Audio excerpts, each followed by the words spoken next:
కారం రంగు రుచితో ఉంటుంది. ఆచి మిరపపొడి అదరగొట్టే కారం రంగు రుచి. ధర్మస్థల ట్రస్ట్ ఒక కుటుంబం చేతిలో ఉందన్నారు సిపిఐ నేత నారాయణ. ధర్మస్థల ట్రస్ట్ చైర్మన్కి బీజేపీ బాసటగా ఉందని ఆరోపించారు. 500 మంది అమ్మాయిలను రేప్ చేసి ఆలయ ప్రాంగణంలోనే పూడ్చిపెట్టడం దారుణమని అన్నారు ఆయన. ధర్మస్థల ట్రస్ట్ని ప్రభుత్వం స్వాధీనం చేసుకోవాలని డిమాండ్ చేశారు. ధర్మస్థలి అదొక పెద్ద ట్రస్ట్, అది కూడా దాదాపు 60-70 ఏళ్ళుగా ట్రస్ట్ ఉంది. ఒక కుటుంబం చేతిలో ఉంది ఆ ట్రస్ట్. వాళ్ళు కూడా సంవత్సరానికి 100 కోట్ల రూపాయలు ఆదాయం వస్తుంది, 10,000 కోట్ల రూపాయలు డిపాజిట్స్ ఉన్నాయి. అలాంటి ట్రస్ట్, ఆ ట్రస్టీకి చైర్మన్ ఉన్న అతన్ని బీజేపీ వాళ్ళు ఎంపీగా కూడా నామినేట్ చేయించారు రాజ్యసభలో.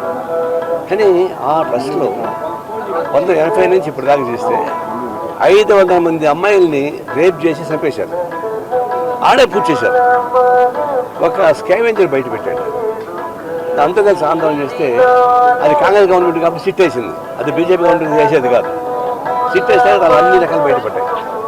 ఆడ పోయి తవ్వుతుంటే గుడి లోపల, కాంపౌండ్ లోపల ఎముకలు మొత్తం మరి పూరీలు ఎముకలు బయటపడుతున్నాయి. అదే శ్మశాన వాటికా లేకపోతే పవిత్ర దేవస్థానమా? పవిత్ర దేవస్థానంలో పూరీలు ఎముకలు బయటపడుతుంటే మొత్తం తీస్తే దాదాపు 500 మంది రేపు చేయబడ్డారు, చంపబడ్డారు, చేశారు. 1980లో ఒక సిపిఎం మొత్తం లోకల్ బోర్డు పోటీ చేశాడు. ట్రస్ట్ బోర్డు సంబంధం లేకుండా లోకల్ బోర్డు పోటీ చేయడానికి వీల్లేదు. ఆ సిపిఎం మాత్రం నేను పోటీ చేయడానికి వీల్లేదు అన్నారు. అంటే అతను ఒప్పుకోలేదు, నేను పోటీ చేస్తాను. 5వ రోజు వాళ్ళ కూతురు 17 ఏళ్ళ వయసు కూతురు రేపు చేసి చంపేశారు.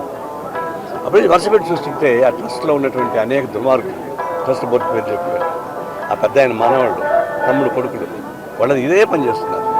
ఇప్పుడు సిట్టు వేశారు, దానికోసం మేము మాట ఏంటంటే వెంటనే ఎన్విరాన్మెంట్ బోర్డు దాన్ని హ్యాండ్ ఓవర్ చేసుకోవాలి. ఆ ట్రస్ట్ వాళ్ళకి ఇవ్వకూడదు, దాన్ని హ్యాండ్ ఓవర్ చేసుకోవాలి. ట్రస్ట్ బోర్డు సభ్యులు అంతమంది అరెస్ట్ చేసి లోపడేయాలి.